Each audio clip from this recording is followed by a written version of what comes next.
As promised, I'm going to go and do a walkthrough for the 10 UTC time slot on November 29th. We were asked, as you remember, to do a mesoanalysis of frontal location and motion in Maricopa and Pima counties. So I'm going to answer where the front was and what part of it was most optimal for the best cross-frontal shear conducive to generating a balanced QLCS. And I'll go through the information sources that were most useful in Maricopa County and then Pima County. And so we'll go to our 10 UTC data viewer and take a look at just the base reflectivity. You can see here that initially we just have a broad frontal band of precipitation, some prefrontal precip as well, and it's moving east. Some of it you can see here is a sharp convective line, and as we go up towards 10C, you can see the convective line kind of fills in a little bit. So the first thing is we'll take a look at surface data. So does this help? Quite a bit. As we can see, that the frontal position at 10 UTC, or at least the hour leading up to it, is on the western side of the mesonetwork at Phoenix. And so we just are starting to touch on a few stations here which are exhibiting wind shift, such as here and here. So it certainly seems like the wind shift is pretty coincident with the intense portion of the convective line. So the radar reflectivity out of KIWA is a not bad spot, at least to pick the front here.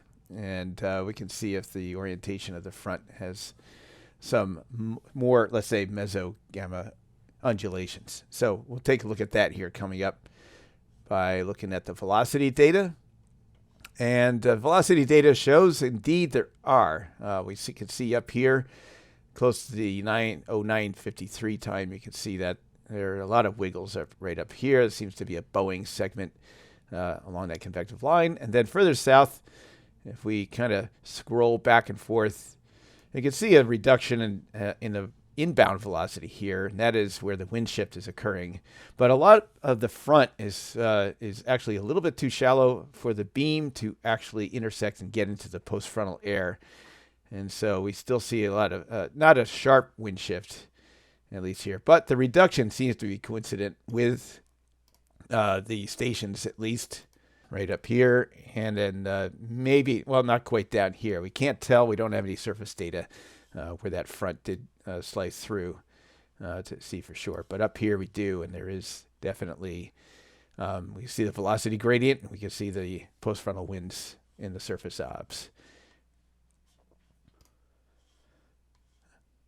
All right, so let's see, that's the KIWA velocity. The TDWR shows it much more clearly, actually. Let me get those surface data back up there. And you can see the velocity gradient much sharper. The front's probably a little bit closer to the front, so the beam is getting into the post-frontal air behind. And as we go back, you can see, again, that same undulation. We got that bowing structure up here with a frontal orientation to its north, more northwest to southeast than the southwest to northeast orientation down here. But the problem with the TDWR is that we don't have the ability to see down into Pima County. We're not seeing anything. And in fact, even the southern parts of Maricopa County is beyond the range of the TDWR. So it's just not the same as having the KIWA where you can see it. But even down here in the 88D radar, again, it's also hard. We just see that velocity minimum as time goes on right here, where the inbounds suddenly drop off, but that's about it. Okay, does the GOES-R channel 10, this is the 10.3 micron imagery, does it do any good? And I think it's a lot less clear. The only thing I could say is I think along with the reflectivity products, there's a line of convection, and the cloud tops are showing up fairly broadly. You can see that they're filling in, but it's really hard to tell, hey, is that the actual front or not? It's not so clear, except just by loose connection that, yes, we are developing a quasi-linear convective system there, and the coldest cloud tops are somewhat coincidental with the front. But again, it's just not the same. We're not seeing those small undulations in the frontal orientation like we do with the TDWR or the velocity data. All right, well, what about the GO17 microphysics RGB? Sometimes this is useful at night when you do have a front and you have a line of low clouds. You could have an undulate bore, which often happens in the high plains.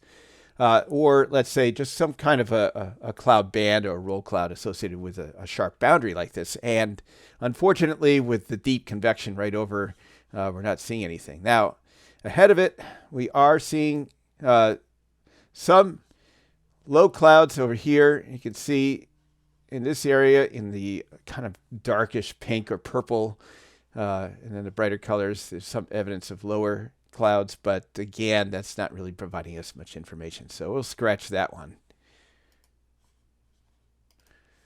And finally, we got the HRR surface temperature, and I got what here is the theta, and then surface winds. So potential temperature is an excellent diagnostic tool for demarking and analyzing fronts with thermal gradients, density gradients. And there is something you can see with these 292 Kelvin values up to 293 down in Pima County. And then back on the west side, it drops down to 288, 290. So there is a gradient. You can see the enhanced gradient there. I think the HRR has got the location okay. But it just doesn't have the wind shift. In fact, if you can see here, behind the front, the HRR thinks there are southwesterlies or even southerlies. And in fact, the surface obs are showing a shift to straight out of the west, not just southwest. Another example down here in southwestern Maricopa County again. So the HRR is not depicting the wind shift like it should be happening. So now the question is what part of the front might have the strongest cross-frontal shear? So let's take a look at this and just burn this into our memory, because we're going to go over to the 10Z obs, the soundings, the model soundings. And here you can see that we have the orientation of north-northeast to south-southwest. So perpendicular to that is like from about 300 degrees if we're looking at direction facing toward the front and perpendicular to it. Now up here, though, it's a little bit different. And as we go back and forth, we get that one wave, and we have an orientation that's more northwest to southeast, or the perpendicular facing directly into the front, you'd face to the southwest. So if we go to the soundings, and we'll take a look straight to Ajo, which is in south near Pima County. And if we look at the photograph here, you can see the 0 to 3 kilometer shear is roughly oriented out of the southwest from roughly about 230 degrees, about 30 to 40 knots. So the portion of the front that's oriented like this, southwest and northeast, is not going to have much of a cross component of 0 to 3 kilometer shear. But we turn the dial to Phoenix. I think it's the same thing. It's, again, southwesterly shear there. And even up in Prescott, as we turn the dial up there, even more southerly up there. So if we go to Phoenix and take a look at that, I think the portion of the front that's bowing to the northeast and from the southwest would be an orientation like this and be perfectly out of the southwest. Most of the 0 to 3 kilometer shear would be cross-frontal there. And so that orientation is the one we want to look at for the greatest probability of having a balanced QLCS. All right, the first question that comes up about this frontal analysis is this one here. I wanted you to go ahead and look and analyze that front using the 10Z data, and then mark the spot or the section of the front where the orientation yielded the most front normal 0 to 3 kilometer shear. And I think we agree that the only place where the front was canted back, oriented north-south or even northwest to southeast, was northwest of Phoenix. So I'll pop in a point here, and I'm correct. All right, very good. So let's go to the next one. And this one here is the survey question. You've analyzed the front, kind of a sense of what the data quality landscape is in that area, and the time of day and the observation density. So what sources would you want to have on your display to track high spatial and temporal resolution, frontal location, and movement? So valid for Maricopa County, Arizona only. I go down through here. First of all, it's nighttime. That's goes visible and near infrared are useless. So we go to the next one here, and we look at Phoenix TDWR, and it's at least a 4. I mean, you could put a 5 down. I wouldn't complain. Thermal infrared, it's not great. Lots of high clouds were in the way. The high clouds were obscuring any low cloud features that might be associated with the front or any thermal gradients that you might see. So, in fact, in some ways, it's not the best. 2 or 3 is fine. TDWR velocity, I think, is very good. You could go here or even higher than that. Number 5 was fantastic. Reflectivity from the or velocity, I think, is really good. Reflectivity from the 88D is pretty good, about equivalent to that of the TDWR. 88D half-degree velocity, I think, is fantastic. Those are along with the TDWR, really good. Surface observations in general. Well, there's a meso-network. The front was just getting into it, and so we'll put a 4 down.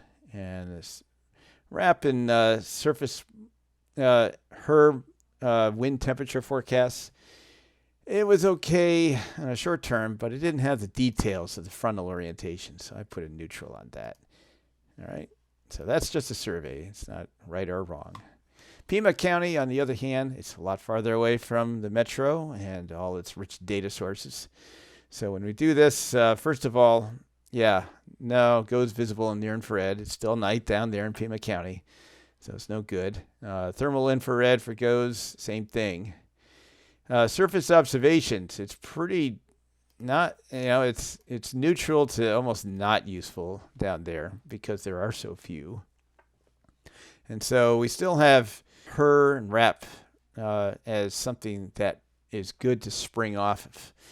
Now the 88D KIWA reflectivity, I think I'm still going to say useful, because I can still see the convective line down there, and I'm making the assumption it's pretty much coincidence with the front.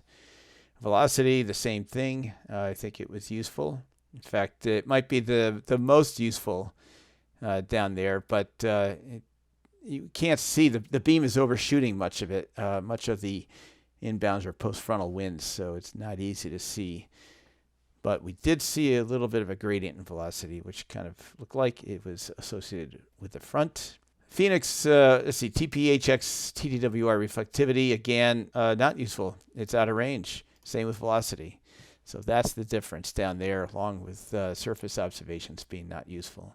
So we really relied on the radar and the model data. So anyway, that's it right there. Thank you very much for the survey.